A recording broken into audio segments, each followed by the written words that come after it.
প্রিয় দর্শক আসসালামু আলাইকুম। সবাইকে নববর্ষের শুভেচ্ছা। পহেলা বৈশাখ উপলক্ষে আজকের আয়োজনে আপনাদের জন্য নিয়ে এলাম পান্তা ইলিশ রেসিপি।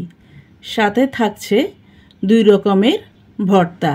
এই ভর্তাগুলো তৈরি করতে কিন্তু খুবই সহজ। অনেকেই ভর্তা তৈরি করার ঝামেলার জন্য ভর্তাটা খেতে চায় না। আমার আজকের এই 2 রকমের ভর্তা রেসিপিগুলো দেখলে খুব সহজে তৈরি করে নিতে পারবেন ভর্তা।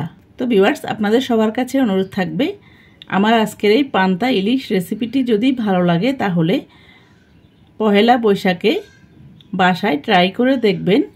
এই 2 রকমের ভর্তা আর ইলিশ ভাজা পান্তা ভাত তৈরি করতে কিন্তু খুবই সহজ। তো ভিউয়ার্স, চলুন দেখে নেওয়া যাক কীভাবে আমরা প্রথমে পান্তা ভাত তৈরি করব। পান্তা ভাত তৈরি করার জন্য আমি প্রথমে একটা মাটির হাঁড়ি নিয়েছি। এরপর আমি হাঁড়িতে দিয়ে দিচ্ছি ঠান্ডা ভাত। এই ভাতটা আমি আগের দিন রান্না করে মাটির হাঁড়িতে দিয়ে ভিজিয়ে রাখছি।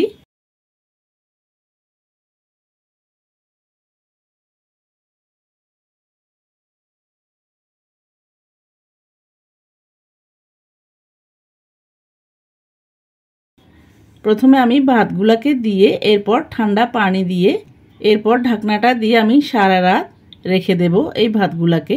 তাহলেই আমাদের পান্তা ভাত তৈরি হয়ে যাবে। এরপর আমি মাটির হাঁড়িটাকে একপাশে রেখে দেব। পরের দিন সকালে আমি ইলিশ মাছগুলোকে ভেজে নিচ্ছি। এখানে আমি 3টা ইলিশ মাছ নিয়ে নিয়েছি। এরপর আমি ইলিশ মাছের মধ্যে দিয়ে দিয়েছি 1 চিমটি পরিমাণ লবণ,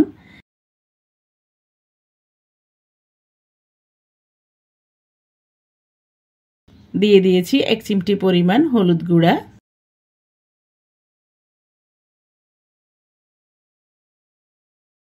এরপর দিয়ে দিয়েছি 1 চিমটি পরিমাণ মরিচ গুঁড়া, দিয়ে দিয়েছি 1 চিমটি পরিমাণ জিরার গুঁড়া,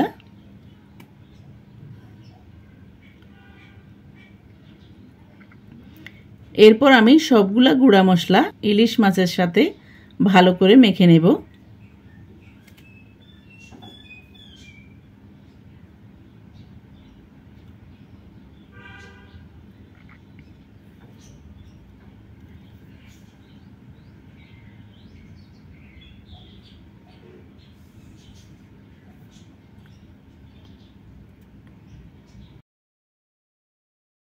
তো ভিউয়ার্স, দেখতে পাচ্ছেন আমাদের ইলিশ মাছগুলা ভাজার জন্য রেডি হয়ে গেছে।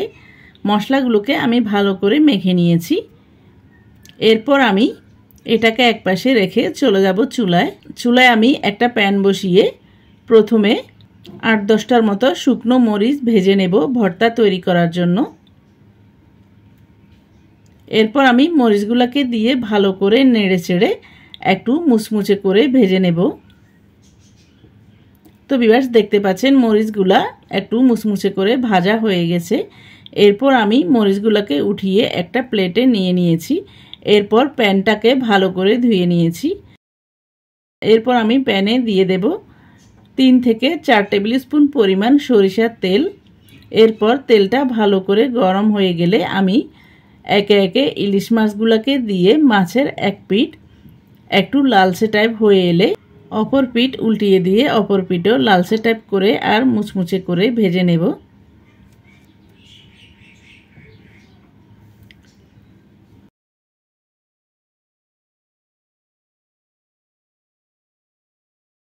তো ভিউয়ার্স, দেখতে পাচ্ছেন আমি চুলার আঁচটাকে মিডিয়াম ফ্লেমে রেখে 2-3 বার করে উল্টিয়ে পাল্টিয়ে ইলিশ মাছটাকে একদম লালচে টাইপ করে আর মুচমুচে করে ভেজে নিয়েছি। এরপর আমি এই ভেজে নেওয়া ইলিশ মাছগুলোকে একটা মাটির প্লেটে নিয়ে নিচ্ছি।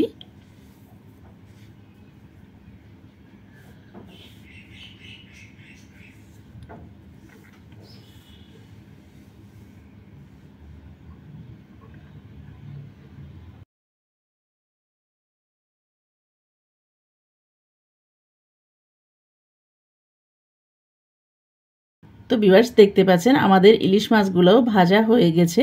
এরপর আমি নিয়ে নিয়েছি আগে থেকে সেদ্ধ করে নেওয়া 2টো বড় সাইজের আলু। অফ ক্যামেরাতে আমি আলুর খোসাগুলোকে ছাড়িয়ে নিয়েছি। এরপর নিয়ে নিচ্ছি আগে থেকে ভেজে নেওয়া শুকনো মরিচ, এরপর নিয়ে নিচ্ছি পেঁয়াজ। প্রথমে আমি পেঁয়াজগুলোকে দিয়ে দিয়েছি, এরপর দিয়ে দেব ভেজে নেওয়া মরিচ, এরপর দিয়ে দেব স্বাদ মতো লবণ। এখানে ঝালটা আপনারা আপনাদের পছন্দ মতো দিতে পারেন। আমি আমার পছন্দ মতো মরিচ দিয়ে অল্প পরিমাণে ঝাল তৈরি করে নিচ্ছি, কারণ বাচ্চারা খাবে, এই জন্য আপনারা চাইলে ঝালের পরিমাণটা আর একটু বাড়িয়ে নিতে পারেন। এরপর আমি হাত দিয়ে ভালো করে কষলিয়ে পেঁয়াজের সাথে মরিচ আর লবণটাকে মেখে একদম মরিচগুলোকে গুঁড়ো করে নেব। তো ভিউয়ার্স দেখতে পাচ্ছেন পেঁয়াজ, মরিচ আর লবণ দিয়ে আমি ভালো করে মেখে নিয়েছি। এরপর দিয়ে দিয়েছি 1 টেবিল স্পুন পরিমাণ সরিষার তেল। সরিষার তেল দিয়ে আমি আরও একবার মরিচ, পেঁয়াজ আর লবণটাকে ভালো করে মেখে নিয়েছি।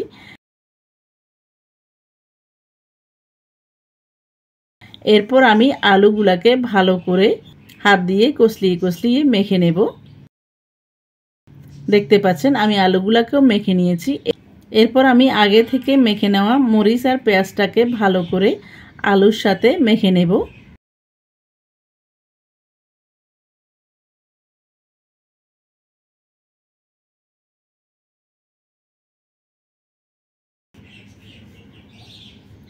তো ভিউয়ার্স দেখতে পাচ্ছেন আলু আর মরিচ পেঁয়াজগুলোকে আমি ভালো করে মেখে নিয়েছি। এরপর আমি উপর থেকে দিয়ে দেব ধনেপাতা কুচি। এরপর ধনেপাতাটা দিয়ে ভালো করে মেখে নেব। তো ভিউয়ার্স দেখতে পাচ্ছেন কত সহজে আমাদের পোড়া মরিচ দিয়ে ভর্তাটা তৈরি হয়ে গেল। এভাবে পোড়া মরিচ দিয়ে ভর্তা তৈরি করলে পান্তা ভাতের সাথে খেতে কিন্তু খুবই মজা লাগে।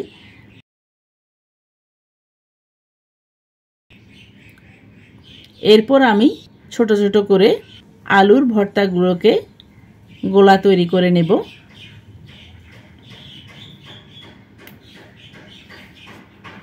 এরপর আমি খুব সহজে ঝটপট আরও এক রকমের ভর্তা তৈরি করে আপনাদেরকে দেখিয়ে দিচ্ছি। এখানে আমি নিয়ে নিয়েছি পেঁয়াজ কুচি, দিয়ে দিচ্ছি অল্প পরিমাণে একটু লাল মরিচের গুঁড়া, নিয়ে নিয়েছি স্বাদ মতো লবণ, এরপর দিয়ে দিয়েছি অল্প পরিমাণে ধনেপাতা, দিয়ে দিয়েছি অল্প পরিমাণে সরিষার তেল। এরপর আমি পেঁয়াজ, মরিচ আর ধনেপাতাটাকে ভালো করে কষলিয়ে একদম নরম করে ভালো করে মেখে নেব।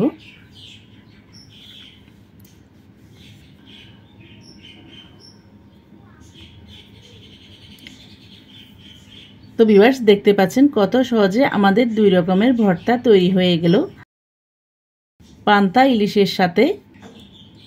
আর বেশি ভর্তা লাগে না, এই 2 রকমের ভর্তা দিয়েও খেতে কিন্তু খুবই মজা লাগে।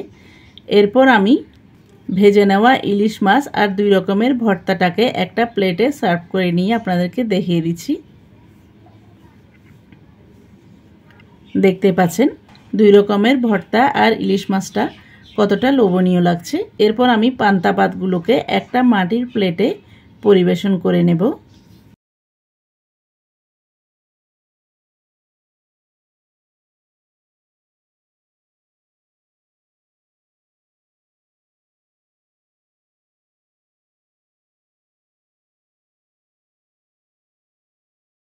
প্রথমে আমি পান্তা ভাত আর একটু পানি দিয়ে দিয়েছি, এরপর দিয়ে দিয়েছি ইলিশ মাছ আর 2 রকমের ভর্তা, এরপর দিয়ে দেব 2টা পেঁয়াজের ফালি, এরপর দিয়ে দেব 2 রকমের মরিচ।